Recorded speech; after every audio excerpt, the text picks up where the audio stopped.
Okay, question number 4. So this question gets a little bit tricky. The first sort of half is fairly straightforward, and then it gets pretty involved. So let's see how we do. Um, we have this introduction about nanotubes and Raman spectroscopy, nice reaction scheme, and then we're asked to, if carbon nanotubes can be formed as a side product during the combustion of ethyne, write an equation for this side reaction, the side reaction. So assume the main reaction there is just going to be the combustion to form carbon dioxide and water. But we've got a side reaction producing the nanotubes. So we're going to have our C2H2, and it's still combustion, so it's still going to react with oxygen, but it's going to produce our nanotubes, Cn. And obviously the oxygen therefore must be reacting with the hydrogen to produce water, and then all we need to do is just balance it. So if I make, if I start with C2 and I get Cn, well, I can put an N here and a 2 there, and that will balance that. And then if I've got N H2s and I've got water, that means I'm going to get N of those. And if I get here, I'm making NO, so the coefficient for oxygen must be N over 2, and that equation is balanced. Okay, then we're told that 40 decimeters cubed of ethyne gas at 298 Kelvin was combusted at atmospheric pressure and gave 242 milligrams of carbon nanotubes. Calculate the percentage by mass of carbon that ends up in the nanotubes in this reaction. So you've got to be really careful here. So it's the percentage by mass of carbon. Alright, so what we need to do is need to work out how much carbon there is in this by mass, and then give that as a percentage of the carbon by mass. So I'm just going to go ahead, I'm not going to use PV equals nRT, I'm just going to use 24 decimeters cubed because it's at atmospheric pressure and 298 Kelvin. So if I do 40 divided by 24, that will give me my moles of ethyne.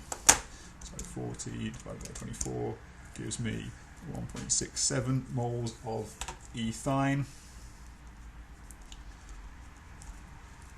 Okay, and then I can work out my mass of carbon in there just by multiplying it by the molar mass of the carbon. So I'm just going to multiply it by 2 times 12.01.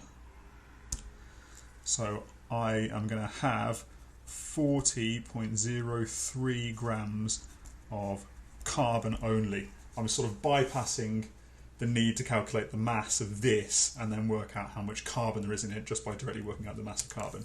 Then I just convert that to milligrams, times by 1,000, so I've got 40,033 milligrams of carbon. So then I just do my my 242 as a percentage of that. So if I do 242 divided by that times 100, I get 0.604. Yep. So it's just 242 divided by 40,033 times 100 to give me that. They do it slightly differently in the mark scheme, so if you want to have a look, they use PV equals nRT, and they do some different mole relationships, but they get the same answer. Right, ethyne can react with itself when different catalysts are added. In one reaction, 3 molecules of ethyne trimerize to make compound A up here. So trimerization, draw the structure of compound A. Alright, so this is a sort of deceptively simple question. We've basically got 3 C2H2 trimerizing, so it's going to be making C6H6. So if you've done your homework, you should immediately know that that is going to be benzene. And then alternatively, ethyne can polymerize to give polymer B.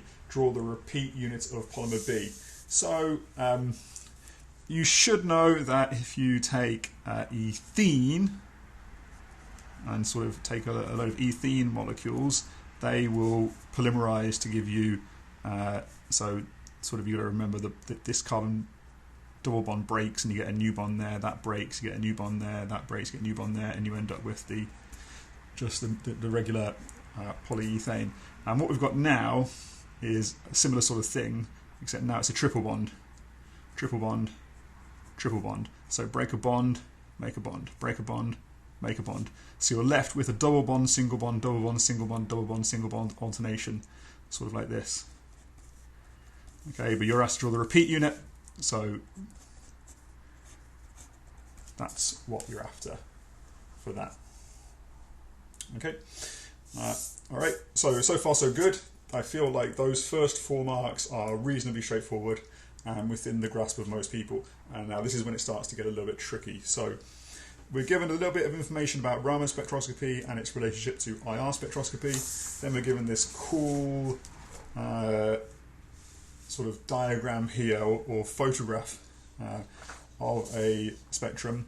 And we're told the information about line 1 here is 5028.8 angstroms, line 2 is 4683.9 angstroms, and this line X here. Now, the rest of this question involves some pretty tricky reasoning and unit conversions. They always test unit conversions in the Olympiad, and I feel like this is the main location of it this year. So, calculate the difference between line 1 and X, line 2 and X, but for the first one it's the frequency and the second one it's the wave number. Alright, so let's make sure we are clear what's going on. So we know that line 1 is 5028.8 angstroms and line X is 4358.3 angstroms. Okay, and these are both wavelengths, so we need to convert wavelength into frequency. So the formula to do that is C equals F lambda. So our frequency is going to be the speed of light divided by the wavelength. Now the speed of light is going to be 2.998 times 10 to the power of 8 meters per second, and therefore what we really need is our lambdas to be in meters, which is fine because 1 angstrom equals 1 times 10 to the minus 10 meters. So that's a pretty easy conversion to make. Alright, so then all we need to do is just convert them both into frequencies. So we can do frequency of 1 is 2.998 times 10 to the power of 8 divided by 5028.8 times 10 to the power of minus 10. So if I do 2.998 of 8 divided by 5028.8 minus 10 gives me 5.96. 5.96. 2 times 10 to the power of 14. Then I do the same calculation for X and then just take the difference between them. So if I do X is going to be 2.998 exponential 8 divided by 4358.3 exponential minus 10 to give me 6.87. 9 times 10 to the power of 14, and then I can just work out the difference between them. So I do that minus my first value, 5.962, 14, to give me, so f x minus f1 equals 9.168 times 10 to the power of 13. Because I was in meters per second and meters, my answer down here is in seconds to the minus 1. So the meters cancels with the meters and I get seconds to the minus 1, which is the same as hertz.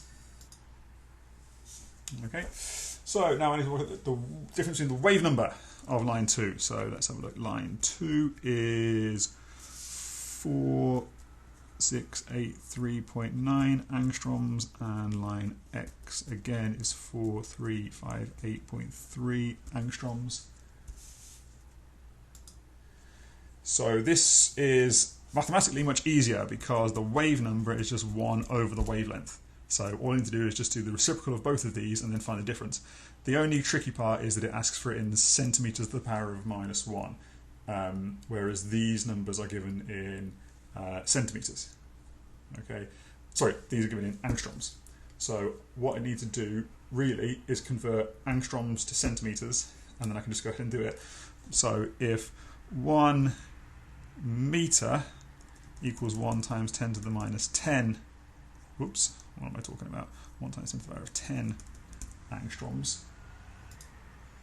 Let's not do it like this. So I did it up here, I did 1 angstrom, so let's do it like that again. So if I say 1 angstrom equals 1 times 10 to the minus 10 metres, I can say that 1 angstrom is 1 times 10 to the power of minus 8 centimetres. 100 centimetres in a metre.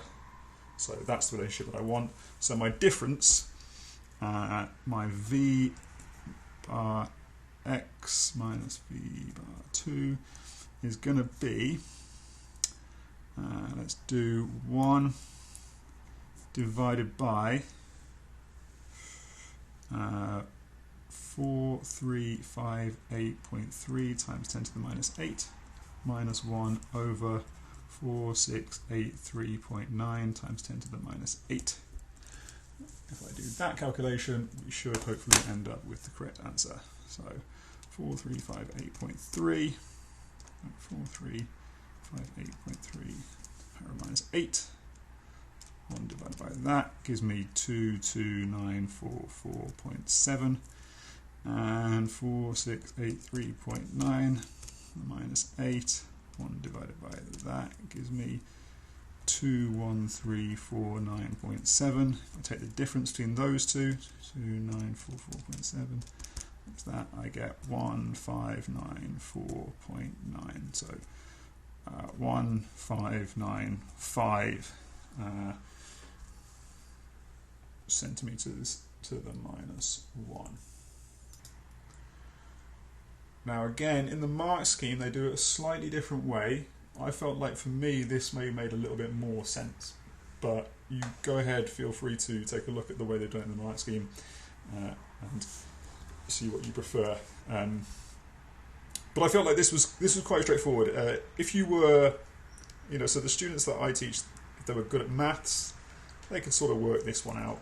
And I feel like that's reflecting the fact it's only really 1 mark. It's more of a can you do the maths question. Anyway, so in the answer booklet, here we go. When a vibration is visible in both the Raman and IR spectra, the Raman deviation, remember the definition of this Raman spectroscopy is different from IR. So it says it works by shining light of a precise frequency at the sample. The scattered light is observed. The frequency of the scattered light is measured, and the deviation, that's what they mean by this deviation thing here, in frequency between the incident and the scattered light provides information about the bonds. That's going to be really, really important later on in the question, so it's important that you realise that the information is derived not from the frequency of the light that's observed, it's the difference between the frequency of the incident light and the scattered light. So that frequency deviation.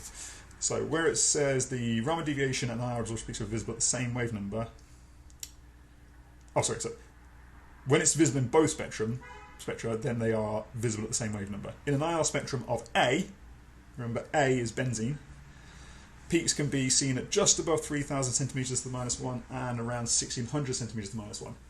Now, this is quite an interesting question because there's only really 3 types of bond in the benzene molecule, which is a carbon-carbon double bond, a carbon-carbon single bond, and a carbon-hydrogen bond. And now, I think this is the first year, perhaps, where the Olympiad have provided IR frequencies on the datasheet, which, I've always been a little bit curious about why they didn't do that, because depending on the course the way the course you study is structured, you might have done IR spectroscopy, you might not have done IR spectroscopy yet. And if you have, you might have remembered the wave numbers, you might not have remembered the wave numbers. But I always felt like it was a little bit strange for me to ask my students to memorise wave numbers of certain stretches when, really, they could just provide them. But I guess, as you go on in your chemistry career, it is going to be important for you to know, just off the top of your head, what some of the common wave numbers are. But anyway, I digress. The important thing to now is to work out which ones are which. So 3000 is clearly, looking at the data in the data sheet, you can see that the one that is at 3000, which I assume corresponds to line 1, because I know that I worked out line 2 in this part here. I worked out line 2 was 1600 centimeters to the -1. That was the answer of the last question that I did. So I know line 2 is that one. I assume this is going to be line 1. I'm not going to go back and work it out, but if you have time at the end, you can go back and convince yourself that that is line 1. So this is going to be line 1. This is going to be line 2. So line 1 is 3000, which, looking at my table of numbers, is where the CH is. And so that might date in my answer booklet here. And therefore, line 2, 1595, that's obviously going to be my conjugated C-C double bond, because the C-C single bond is way down 1100. So that's going to be the conjugated stretch. All right. Now, there are different ways. So obviously the best way to do this is to work everything out and know what you're doing. The second way is you should have been able to work out that there were only, there's obviously none of this in benzene, and there's obviously none of this in benzene. So, then it just becomes a guess. But I do have some students that they will find questions like this in the paper and just tick whatever they can see. I assume that the Olympiad, when they come up with the mark boundaries, that they take that kind of behaviour into account. So I don't really see that there's anything wrong with that. But obviously it's best if you know how to do it ultimately at the end. Right, so we can now move on to the very last part, which I thought was pretty tricky. So vibrations of molecules often involve more than just one bond, as you will find out when you go to university and study all this chemistry. And then they go into this carbon nanotube. So the diameter d of a carbon nanotube can be studied by looking at the wave number of a particular mode. So that's the mode of vibration of the molecule, measured using Raman spectroscopy. The wave number of this mode in centimeters to the -1 is related to the diameter d in nanometers by the equation V bar equals A over D. A sample of nanotubes of known radii was irradiated with laser light of a precise frequency, and the wave number of the scattered light was measured. Unfortunately, nobody remembered to note down the frequency of the laser used, which obviously must be significant for the question. You can't do this question without realising what they mean by this.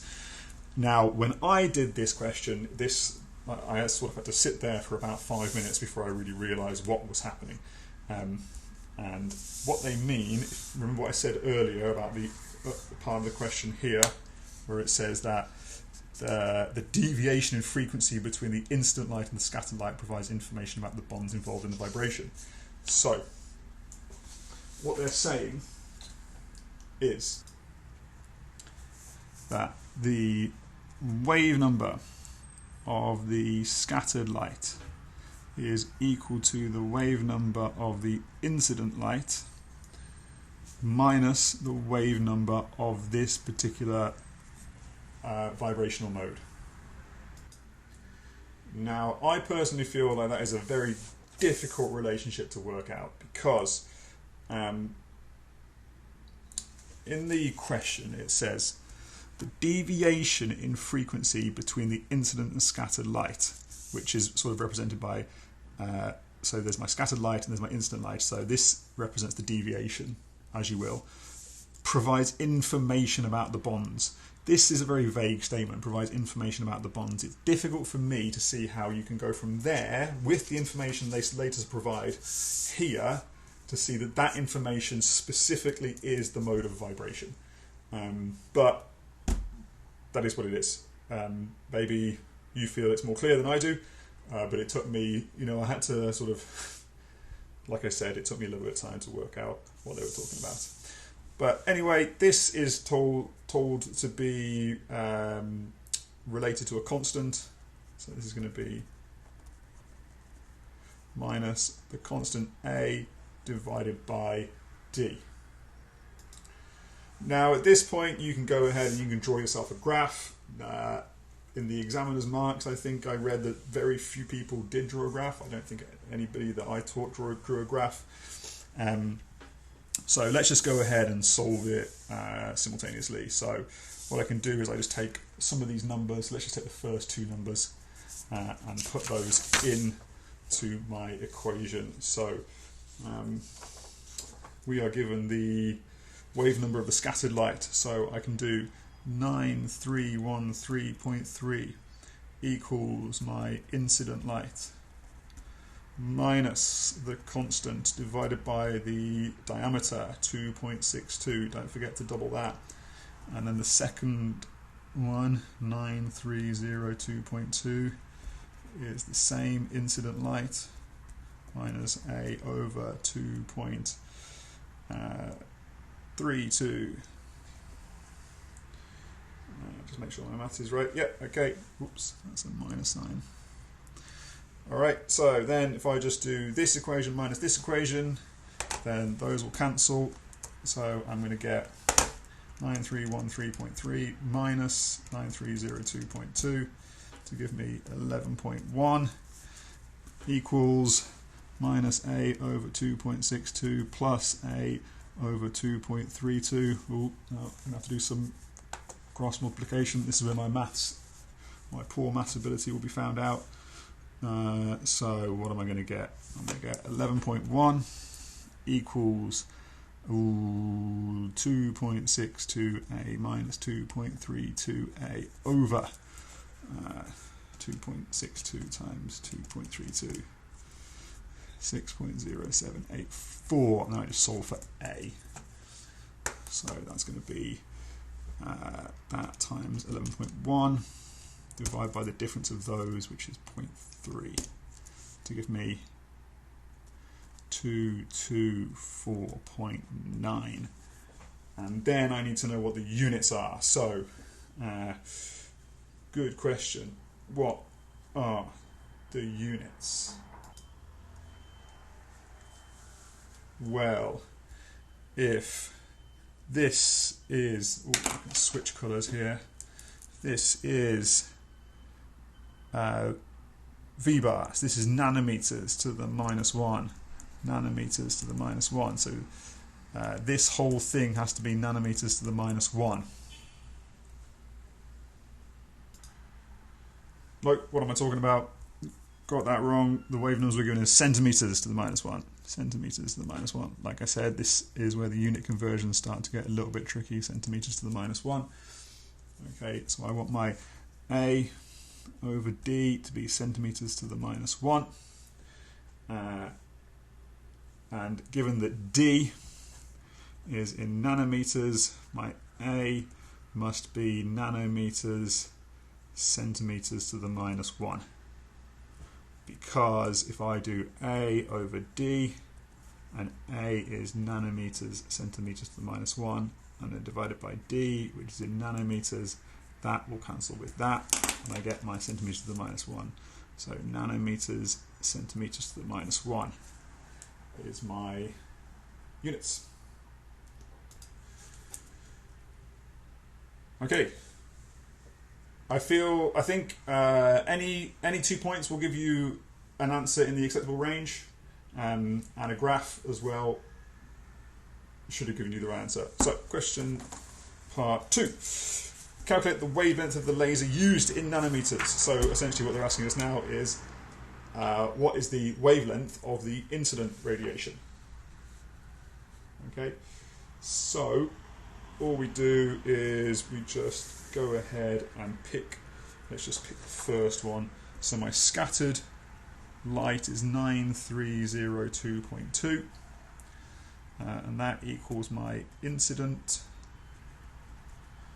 minus I'm going to use my number here, I'm going to use 225, divided by 2.32.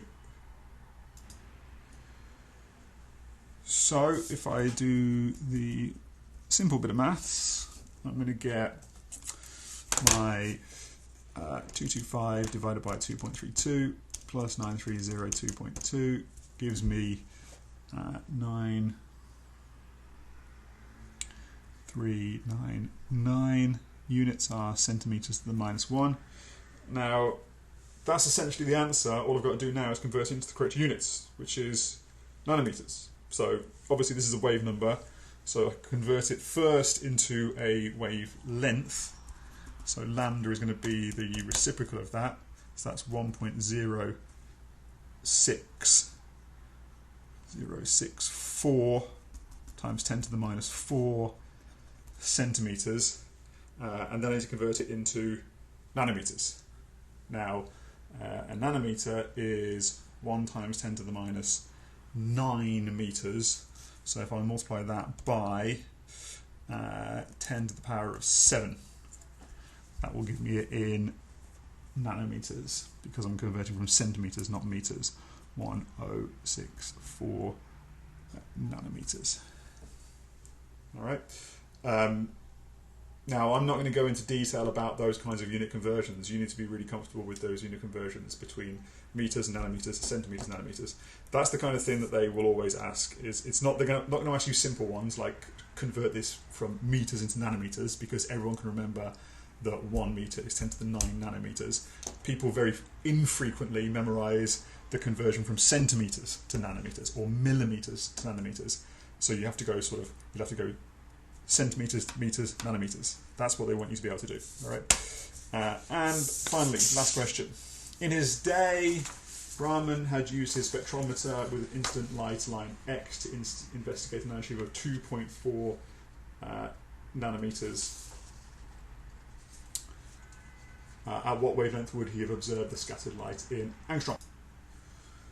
I feel like this is a slightly bizarre question. So what they're doing is they're saying, again, we're going to use our equation. So we're going to use our scattered equals incident minus A over D.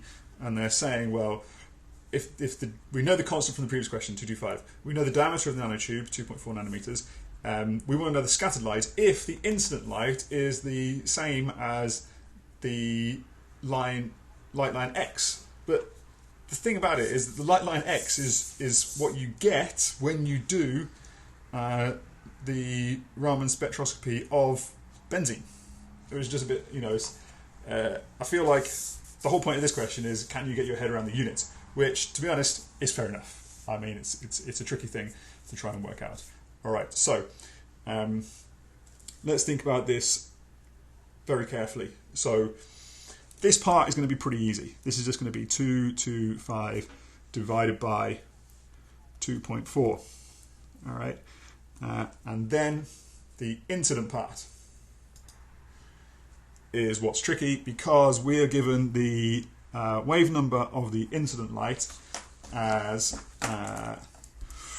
we're given the wavelength as 4358.3 angstroms. So remember, I need to convert that angstroms into centimeters to the -1.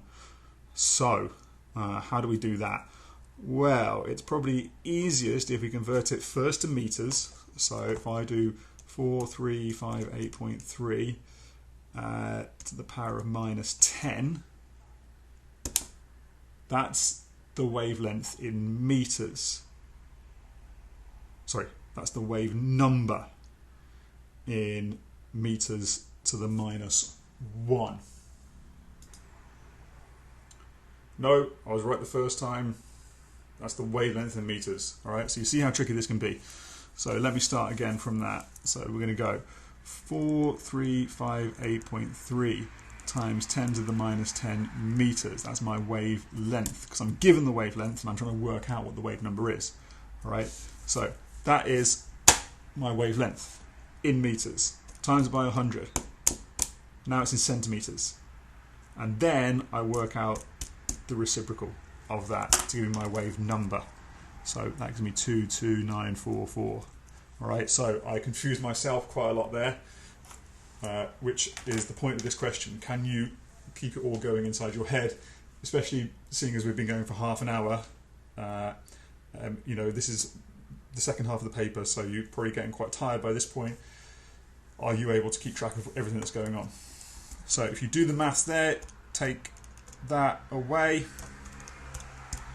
you're going to get 22850.